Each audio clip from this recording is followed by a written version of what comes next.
Follow these steps to switch front and back camera while recording on iPhone. Let's get in. First, launch your camera app. Now set it to video, then start recording. Right now I'm recording the front camera. Now if I try to switch to the back camera, there is no such option.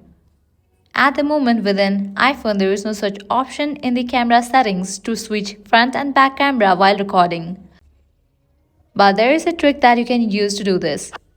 You'll need to download this app Snapchat.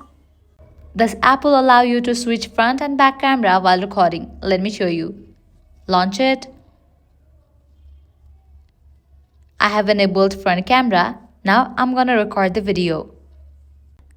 Right now it's recording. Now if you wanna switch to the back camera, all you have to do is click on this icon given at the top right.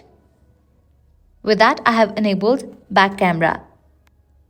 Likewise, if you wanna again switch to front camera, you can click on this icon again. So this is how you can switch front and back camera while recording on iPhone. All you need is this app. Once you are done with the recording, you can save it. Now you can save this to your gallery by clicking on this icon. So this is how you can switch front and back camera while recording on iPhone. If this guide helped you out, don't forget to like, share and subscribe to our channel. Thanks for watching.